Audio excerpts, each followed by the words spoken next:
Hello, Dee. How are you doing? I'm doing great, man.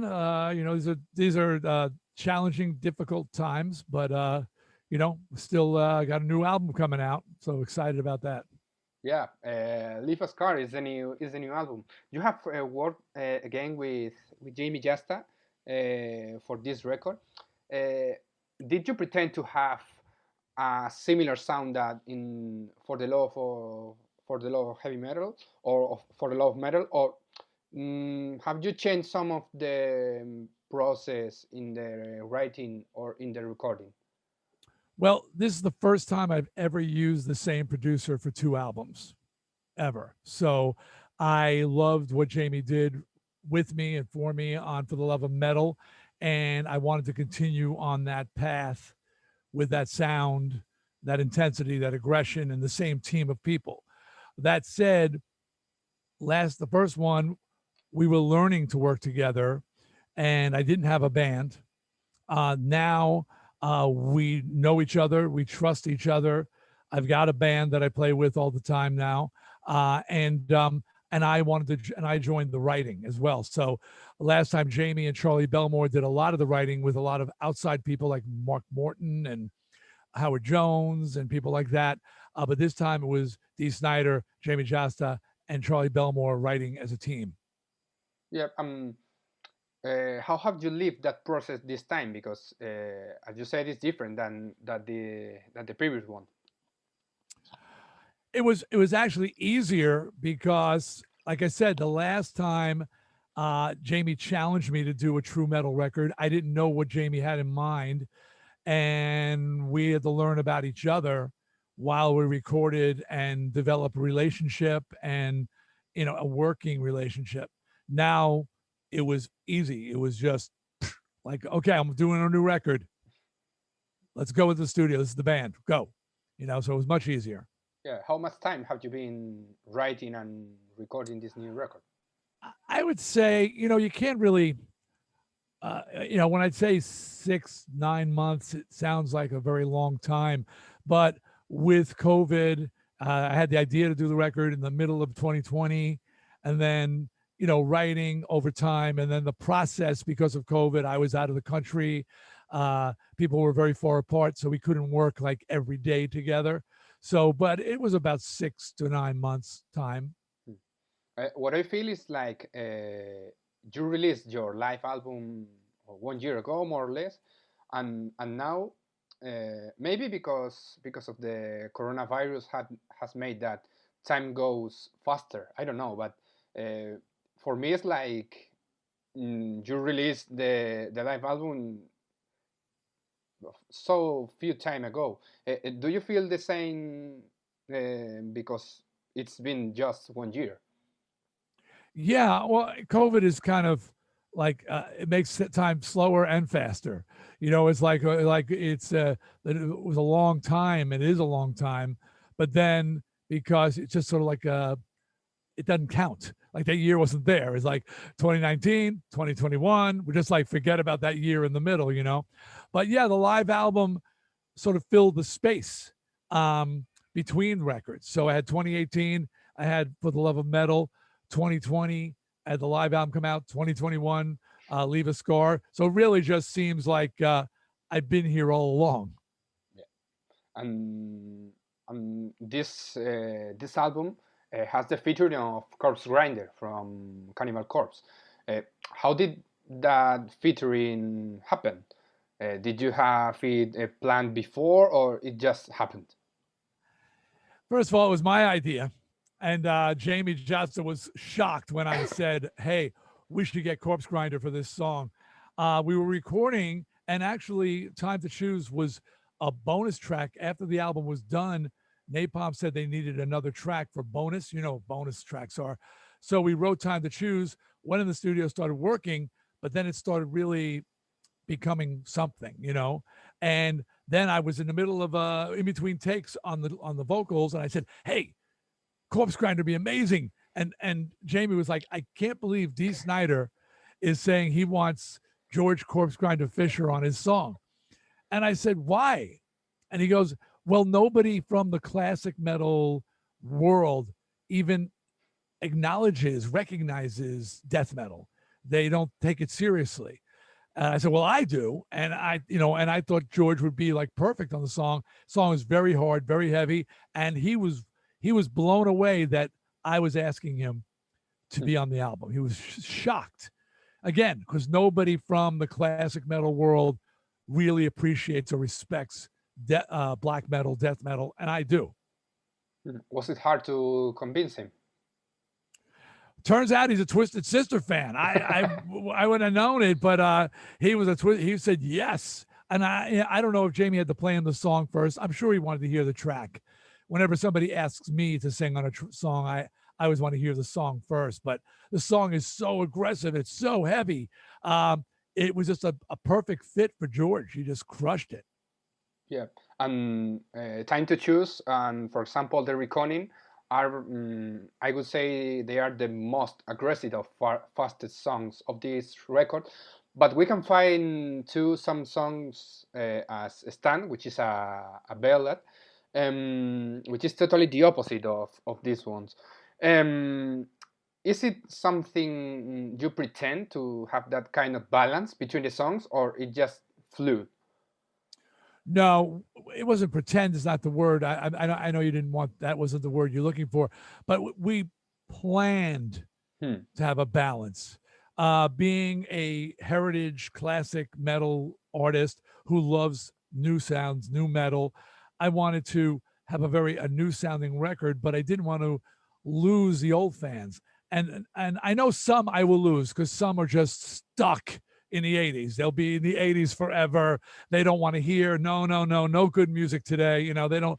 I don't say that, they do, but I want younger fans to appreciate some of the older things and influences, and I wanted the older fans to see the value of the powerful new music that's in metal. So Jamie, we worked very hard to try and balance, having the right stuff on the album and to appeal to a bigger audience. Yeah, and well, I'm from Spain. I have the teaser of the festival Rockfest Barcelona. One of my favorite festivals of all. I played that one more than anybody, probably any other festival I've ever done. Rockfest in Barcelona. When will you move to Barcelona? Because you have played. I love that city. I love it. I need an apartment there. I need a condominium or apartment in Barcelona. I love that city. My family loves that city.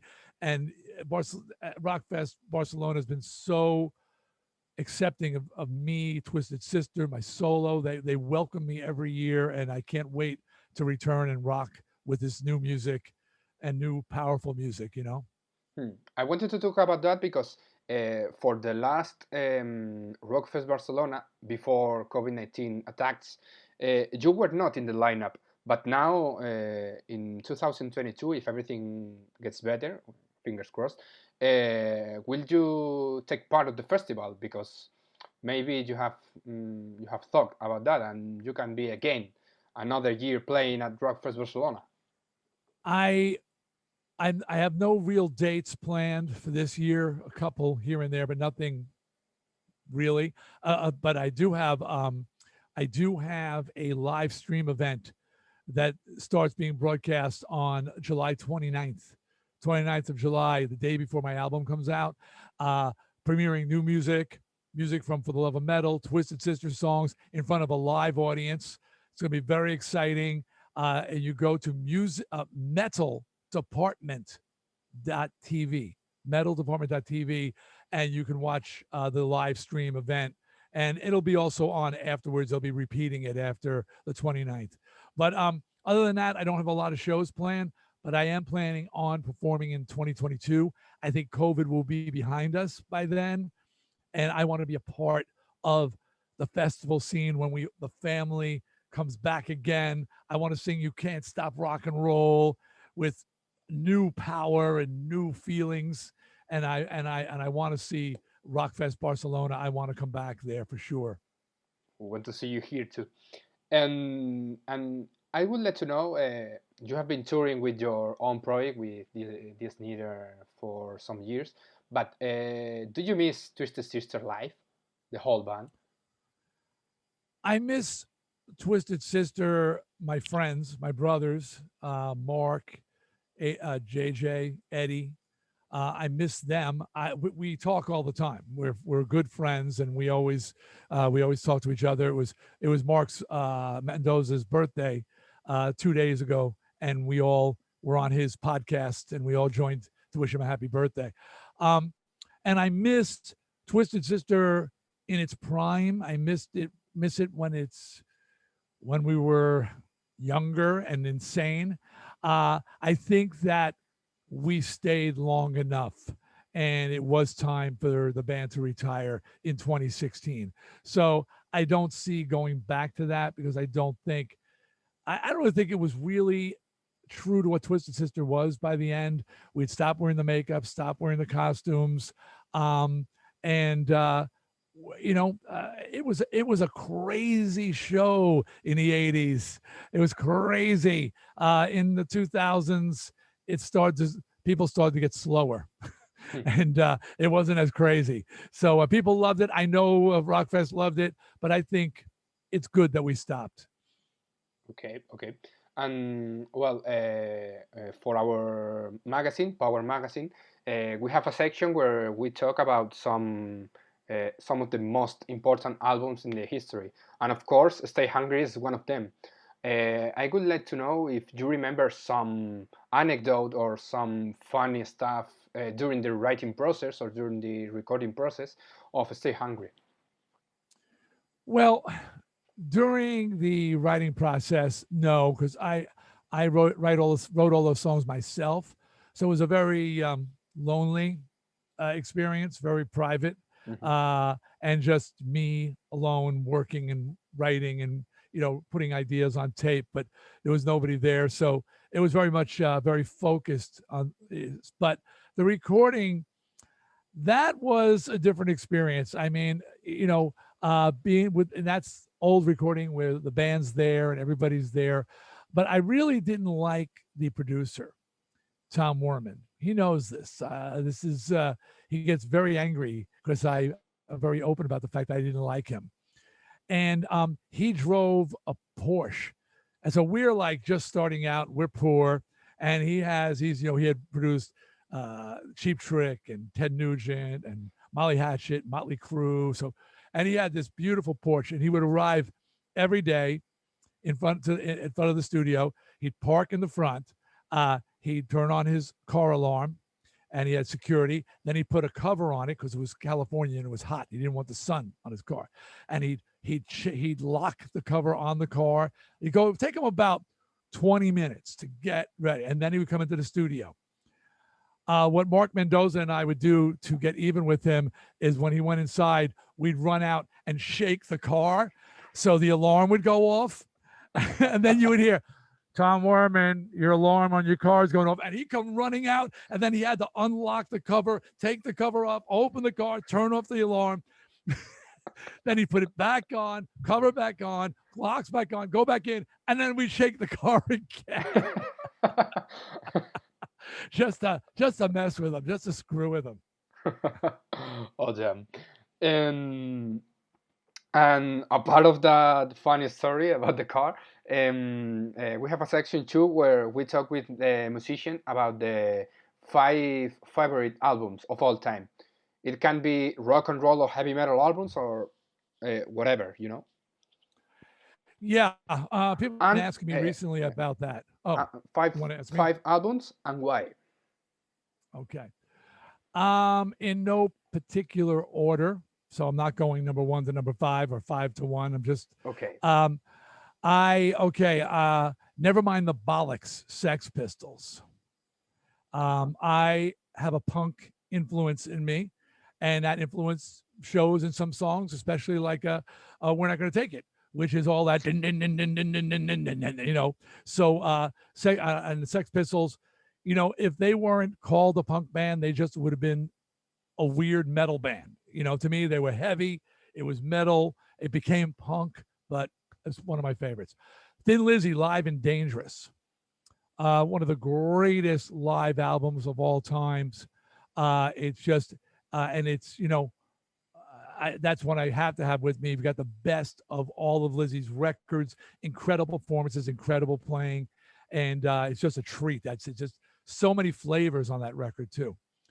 Um, without Slade, there is no Twisted Sister, certainly no Dee Snider, and Sladist, which was their greatest hits album. I know it's a bit of a cheat, greatest hits records, but this way I get some of the best stuff off of their early albums. I'm a huge Slade fan. AC/DC, If You Want Blood, You Got It.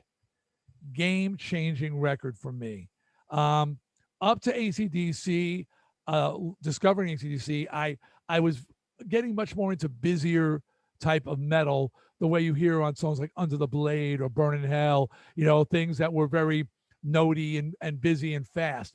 But when I discovered AC/DC, they brought me back to the beauty of straight ahead rock and roll, dan, dan, dan, dan. I mean, and just like this is all you need for greatness. And AC/DC has been doing it for decades now, just straight ahead rock and roll. So that album. Now for my fifth one, it's going to be a lot of issues with that one because I want to tell you, I want to get a Zeppelin album. I want to get a Sabbath album. I want to get important records. But I'm going to go with Alice Cooper, Killer. Another huge influence on me, vocal styling wise. Alice and Bon Scott, two big influences there for me. I'm just throwing that one out. Sorry, I forgot. One of my favorite albums of all time, Queen 2. Second Queen album. I'm a day one first album Queen fan. When I went to see Queen open for Mott the Hoople in 1974 in New York City, I was the only one screaming for Queen. No one else, no one. And I was screaming so loud in my platform shoes and my big brown afro. I'm not famous. I'm just a crazy guy. My friends are begging, please, Dee, stop screaming like a girl. You're so excited. And I was screaming so loud that Brian May even looked up to see what was going on because only one person was screaming, me. And he looks up, I see him like squinting, like, who is screaming? Because when you're not having a good show and people aren't liking you, it's worse to have just one person like you. But the second Queen album is the only album they don't play anything from. They do not. It was a failure. They were really brokenhearted about it. They changed a lot when they went to Sheer Heart Attack. And the Queen 2, absolutely got to come with me. Perfect. And well, as I'm from Spain, I have to ask you, how did the Huevos con Aceite lyrics started? When was the first time? The first time I heard about it was in Spain. Eddie Ojeda, who's half Spanish and half Puerto Rican. Yep. He had a friend, Joe, who is from New York but now lives in Barcelona, and he's Spanish. And when Joe told Eddie that Spanish-speaking people have their own words for "we're not going to take it," and explained that at first they didn't understand what I was saying. We're not going to take it. They started saying "huevos con aceite," and so Eddie told me, and I said, "Oh, we're going to have fun tonight." The first time I did this. And so we're on stage. We do We're Not Going to Take It. And, big crowd, Rock Fest, 25,000, whatever. And so we finish the song and I go, and Eddie's translating for me, speaking Spanish. So I hear you have your own words, but we're not going to take it. And all the faces were surprised that Dee Snider, he knows. Like, that's not a surprise for him. What are those words, Eddie? And Eddie goes, "Huevos con aceite." And everybody just started laughing. I said, "Let's sing your words." And it was an amazing moment. And since then, every Spanish-speaking country, from South America, Central America, of course, in Spain, when we do We're Not Going to Take It, we have to do Huevos con aceite. Everybody, it's like they're the Spanish-speaking world's own special version of We're Not Going to Take It. Absolutely. So let's hope that we can listen again very soon here in Spain, Huevos con Aceite, or We're Not Going to Take It, or whatever of your new songs. And well, thank you for your time, Dee. It's been a pleasure. And again, hope to see you soon here at Rockfest Barcelona. I hope so as well. And let me just remind people, I don't know when this is airing, but my album Leave a Scar is available everywhere. July 30th is when it officially comes out. You can pre-order if you're getting a download or whatever. You can just wake up and it will be there. The record is powerful. It rocks. It's metal. And my live stream concert event, which starts on July 29th. Go to metal. Wait a minute. What is it? I got to look it up. Hold on a second. I'm looking on my phone. Here we go. Hold on a second. Check it out, the link. Yeah, well, yes, we'll see. We got to find this thing here. It's not the best name. I would have wanted something else. Yeah, it's called metaldepartment.tv. Metaldepartment.tv. That's a link. Will take you. You can get this many places. I think even Rockfest is streaming the show as well. But go to metaldepartment.tv on the 29th or after and check out Dee Snider and his band doing stuff from the new album, For the Love of Metal, and of course, Twisted Sister. No way was going to sit there, but we're not going to take it. So you'll check that out, okay? Okay, so thank you very much, Dee. It's been a pleasure and hope to see you soon. Great talking to you, man. Bye-bye. Bye-bye.